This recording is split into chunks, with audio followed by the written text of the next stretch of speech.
Hey there friends, Dave Paulides, Canada Missing Project. This is Huck L. Berry.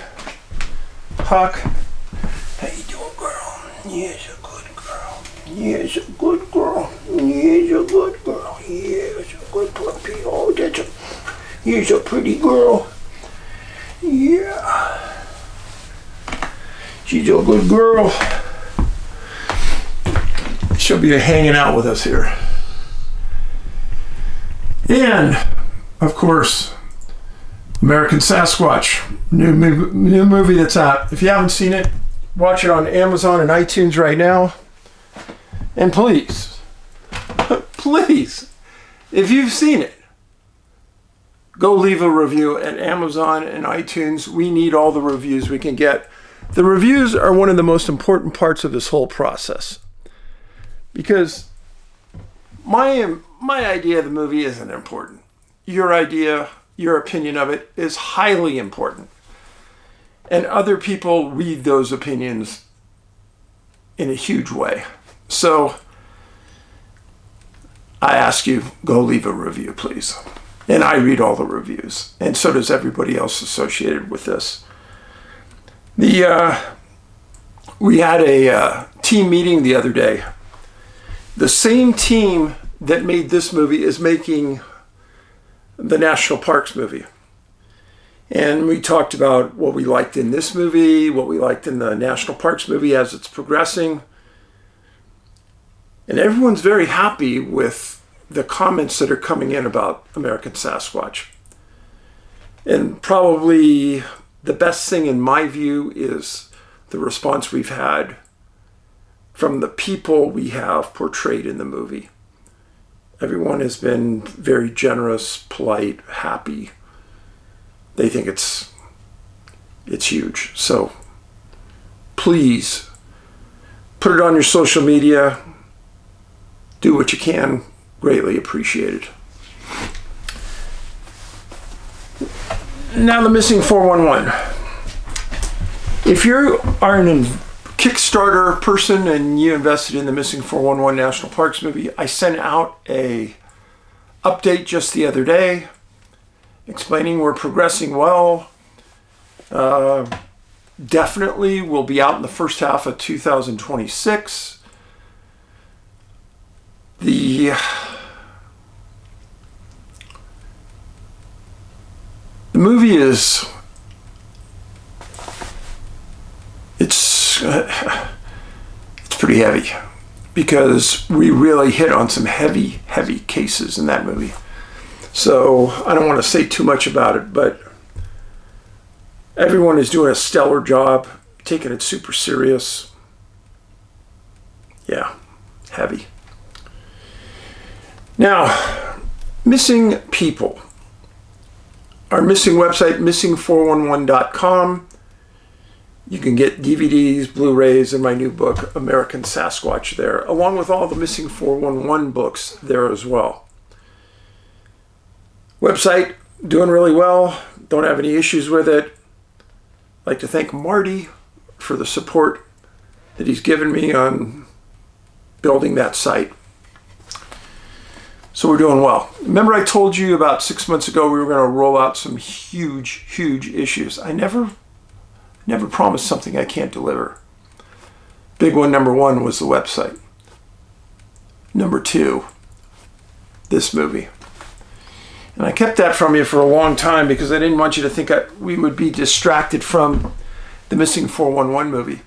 And in reality, we were way down the line of making that movie when we took on Missing 411 National Parks. So, don't worry. I do what I say. And when I tell you it's going to be done, it's going to be done. A lot of people have wrote a lot of nice things about this. Our beanie, it's cold outside. Missing 411 beanie, American Sasquatch beanie. And the same hats that I put out for Missing 411, the same kind of nice hats done home. So, missing411.com. A while ago, somebody sent me a case of another UK student that disappeared. You know, just recently I put up a video about another UK police officer that disappeared. But the number of UK students that have disappeared in the last 10 years is almost overwhelming.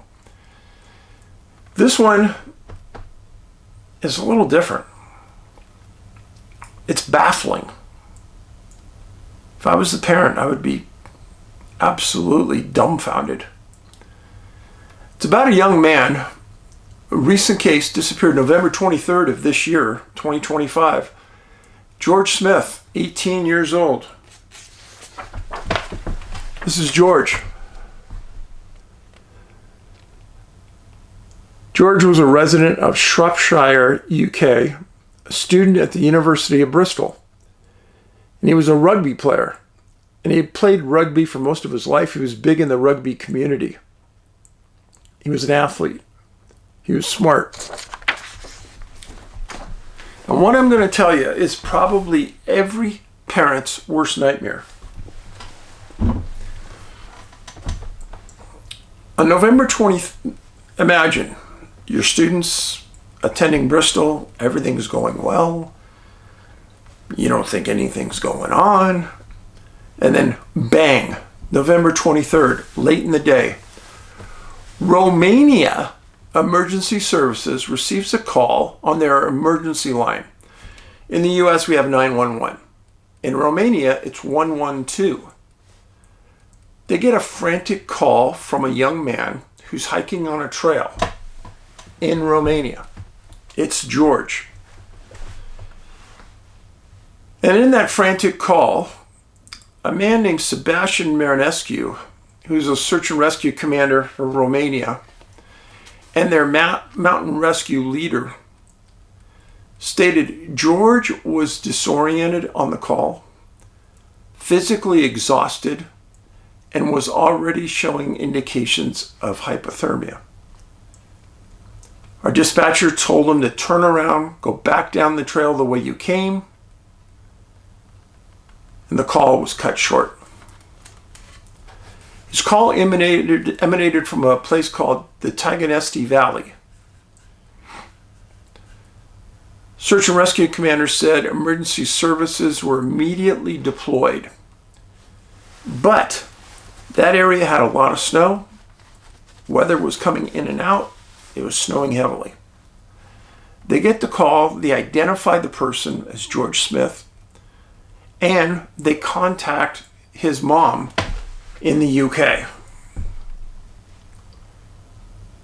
Imagine that. Imagine you're the mom. You think your son's at school, everything is fine. I don't even know if I'd believe it if they told me that. How bizarre would that be? Just out of the blue. So rescuers dispatched to the area where the phone call emanated. They do it by triangulation. Within a day or two, they do find George's backpack and all of his supplies near where the call was made.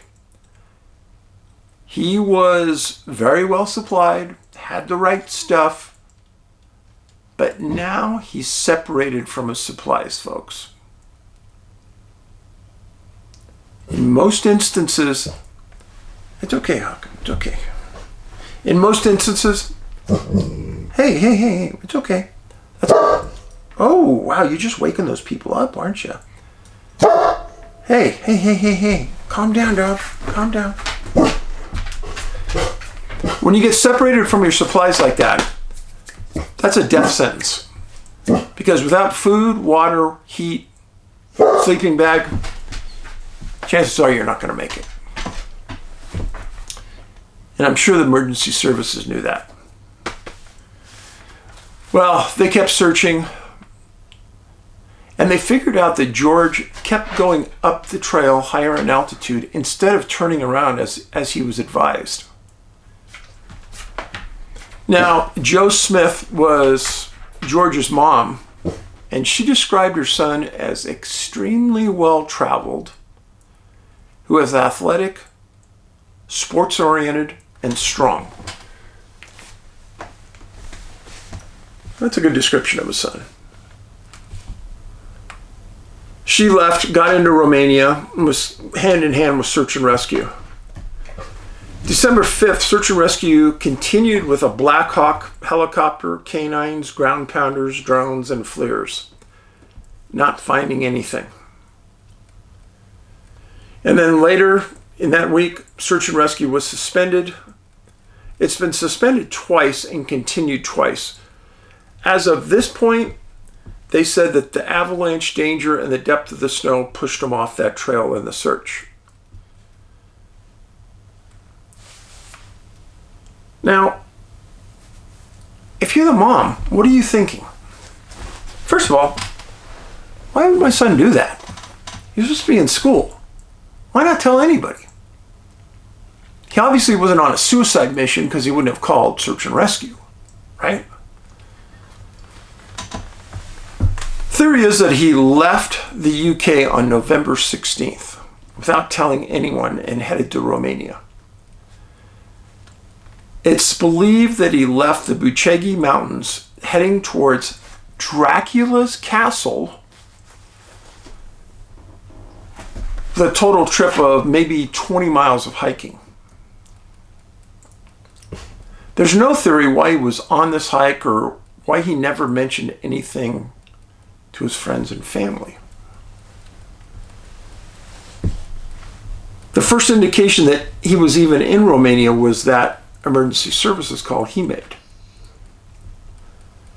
SAR commander stated that depending on where he was, he had anywhere from 10 to 15 miles left on the hike. The latest theory, just as we were going to press, is that they think he left the resort town of Poiana Brasov and headed 10 miles and arrived in the Tiganesti Valley, where he called for help.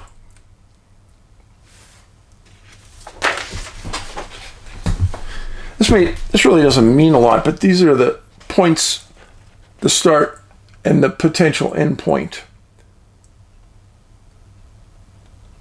The interesting thing is, this could have been accomplished by going on a road, but he chose to hike it in the middle of winter, which is confusing. And I'm serious when I say that I don't think it was on a death mission, because when you're on that death mission, you don't take a phone, you don't take anything. George did take it. This area can be treacherous, very treacherous in the winter. Why not tell your family you're going to do it? Now, just because you're not going to take your life, that's not to say you're not having a mental health episode. Was he depressed? He just wanted to get away from school. He didn't like school. Just didn't want to tell anybody? Maybe. I have no idea. Where is George? I think the possibilities are very grim, and I'm sure his mom is aware of this, and I'm sure Search and Rescue has made her aware. My guess is they will probably wait until the snow melts and the avalanche danger goes away, move back into that area with cadaver dogs, and search. The tools that Romania had at their disposal were top-notch. They had a Black Hawk helicopter. Heck, that's as good as it gets, with FLIR. They had drones with FLIR. They had ground pounders, professionals. It's the same sort of effort you would see in a U.S. search. So, I admire what they did. I have nothing critical to say about them at all. But keep George Smyth in your prayers.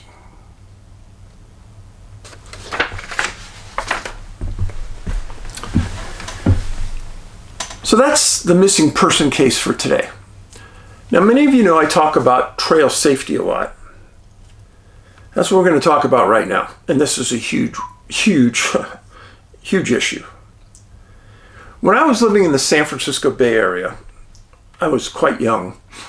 They had a guy that was hiking around the trails of Santa Cruz County killing people Well, he was a psycho. And it's one of the rare times where everyone was deeply afraid of going out into the woods. Now, in the thousands of miles I've covered on trails in my life, I gotta say there's maybe only one time where I met anyone on the trail that really kind of freaked me out. Usually people on the trail are pure, nice, engaging in conversation, talk. But every once in a while, you're going to meet somebody who's not good for you. And that's what this story is about, folks. And how you can minimize your possibility of being a victim. And this is important. This story just came out. Manchester, New Hampshire. I'm going to read you the report. The Attorney General and the New Hampshire Cold Case Unit are renewing an appeal for public assistance in the unsolved homicide of Louise Chaput.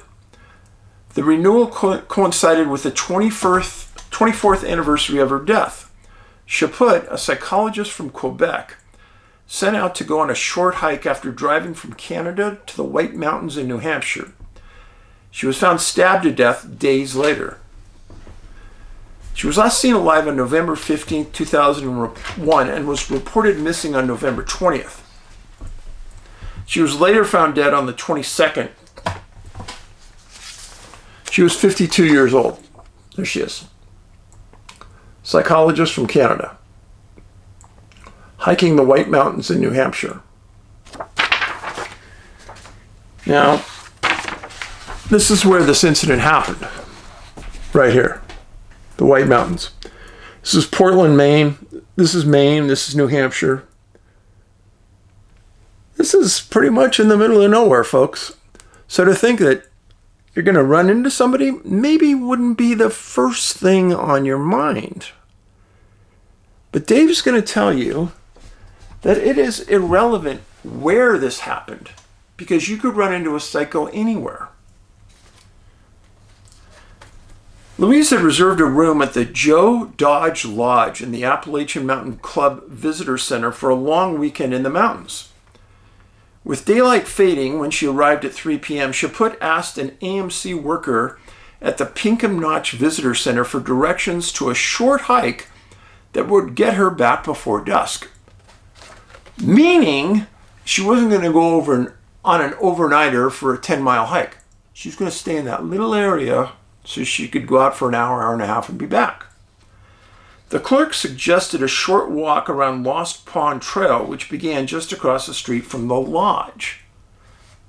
When she failed to return home the following Monday, friends and family called police to report her missing. She was then found 2 days later with multiple stab wounds on Thanksgiving Day. She was found a short distance off the Glen Boulder Trail in Jackson, New Hampshire. During the investigation, authorities found Chaput's car, a silver Ford Focus, but the keys and, pay attention, the keys and several personal belongings, including her blue backpack with a Canadian insignia, were never found. On Monday night, investigators released an image showing what the backpack would have looked like. Now, why is this important? This is a 1,000,000 to 1 shot. But I'm going to tell you, I'm doing this for a reason. You know somebody that used to work in New Hampshire, a little off? You've seen that backpack in their room, in their garage? Call the police. Don't hesitate. Call the police. Those little tiny bits of knowledge can put somebody in custody. Now don't say, oh, it can't be them. Don't say that. Every serial killer you can imagine, when the victims met them, never thought that they were a serial killer. They look innocent. They look like they couldn't harm anybody. I'm just telling you the truth. In a press release from the Attorney General and the New Hampshire Cold Case Unit, Chaput's daughter, Constance, expressed that the family continues to hope for answers in Louise's death. Quote, We still don't know who committed this act. If anyone remembers anything, no matter how small, please come forward. It could help bring us the truth, she said. Poor daughter. Since her body was found, the investigation has puzzled authorities. Police told WMUR in 2004 Chaput was hiking the Glowing Boulder Trail, but that whoever killed her forced her off that trail and brought her down into a clearing about 100 yards away. Despite this information, they were unable to determine a suspect. Her death was ruled a homicide, and investigators believe the attack was random. While investigators said 10 years after Chaput's death that the case had direction, they have never been able to identify their killer. No suspects have been named. The state's cold case unit is hoping to find any information that could better pinpoint Chaput's movements that day, which could help in finding those responsible for her death. In the statement, officials are looking to hear from people who hiked in the Pinkham Notch region November 15, 2001. They're also looking for anyone who was part of an organized hiking group in that area. Investigators are also looking to hear from people who have participated in online hiking forums or listservs discussing conditions in the White Mountains in late 2001. Investigators are encouraging that even the smallest recollection could help. Bingo. I think this case can be solved. Yeah, I do. And why is that? When this happened in 2000, DNA recovery, identification was not nearly as advanced as it is today. Hopefully, they still have the victim's clothing. If they do, you can get DNA off of that right now. Now, DNA is only good if the suspect has been arrested and their DNA has been taken. But DNA can also identify many attributes of the suspect, nationality, etc. This is important. So she's hiking in a remote area of New Hampshire. What are the chances that somebody would just be randomly hiking there? Pretty small. If I was the investigator, I would canvass every lodge, hotel, resort, motel, gas station within 50 miles. And I would ask for a list of every employee, and I would methodically go through that list and interview every employee at all of these locations. That's your start point. And then I would get the list of everyone staying in those lodges and hotels. And I know this seems like, wow, that's a lot of work. You're talking about a homicide on a trail. You need to interview everybody within 50 miles because you don't know where the suspect came from. But that suspect drug her into a meadow. My gut tells me he must have known that trail pretty well to drag her to that area. Well, if he knew the trail well, he either lived around there or he worked around there. And there is why you need to do that kind of monotonous follow-up on these big cases. Now, what can you do, man or woman, to mitigate your chance of being a victim on the trail? Number one, carry a personal locator beacon. You come across somebody that's really, really odd out there and they're making you uncomfortable, you activate that personal locator beacon. And then the troops will be coming. And they will never, ever say anything to you because you can always cancel that. But you need to activate it. There's also transmitters that you can carry that transmit your location. And you can have friends on their computer 1,000 miles away. And every 2 or 5 minutes, your transmitter that you're carrying on your backpack transmits your location via satellite. Yeah, a very valuable tool. Why is that? Well, because if you stop transmitting, then the people back home know something's really wrong. Unless you're spending the night and they'd know that. Always, always hike in pairs. I've been at trail heads before where I was with a female and we had another female ask if they could hike with us. I thought it was brilliant. I admired the lady for asking. Of course she could. Because she knew she was safer in a trio than she was in a pair. Another thing, and I know people are going to say, oh, Dave, that's so dumb. No, it's not. Carry bear spray. Are there bears in New Hampshire? Of course there's bears in New Hampshire. But that's not the point. Carry bear spray and carry mace. Mace can be in a little canister about that big. Put it on your keychain. That could save your life.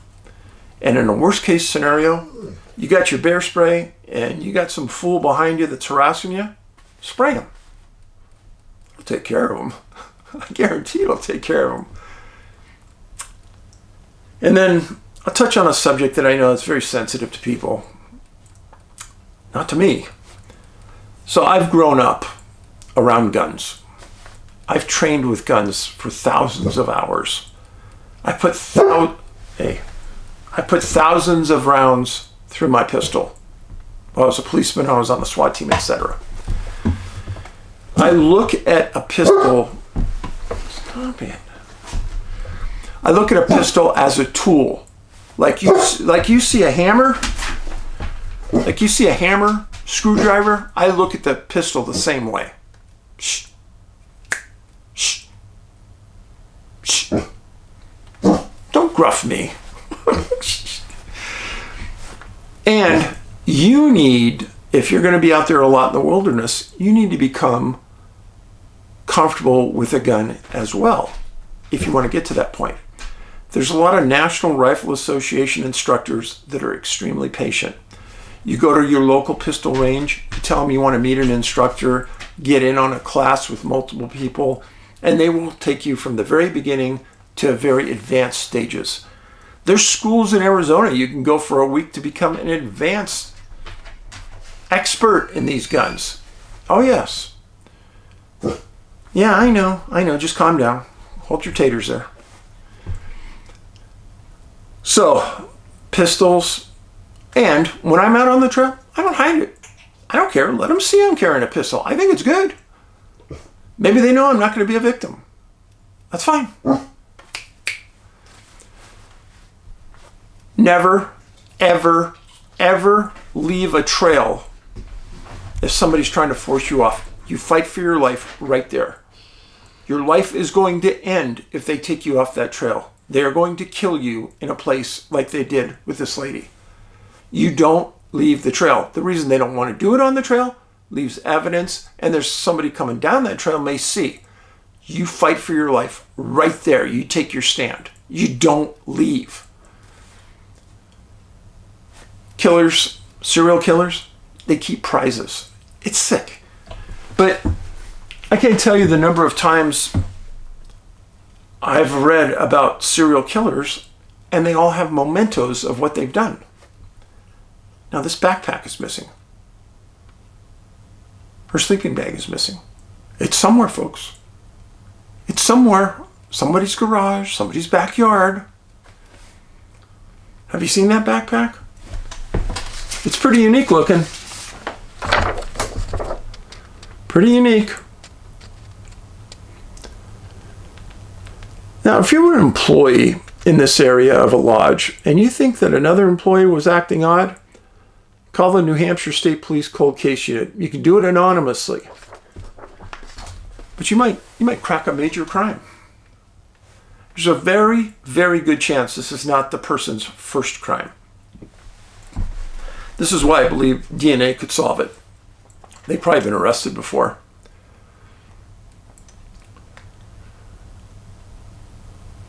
Lastly, this lady was doing nothing wrong. She was just hiking on a trail. We have to protect our trails and protect the people that want to be on them. And the last thing we want to do is to keep people off those trails, like you and me and everyone who's listening. People say, oh, Dave, with what I know about missing 411 and disappearances on a trail, I'll never go to a national park. That's not me. I'm going in. That's not going to keep me out. And when you look at the numbers of people that visit a national park and the numbers of people that are missing, it's minute that fit that 411 profile. It's very minute. So, I appreciate you being here. Kindness, morality, doing the right thing, helping others. Don't do what's comfortable, do what's right. It may be more comfortable to not say anything if you know something about this case in New Hampshire, but do the morally correct thing. Step up. Help solve this crime. You be safe. You be kind. Huck says, Dad, let's get out of here. Paulides out.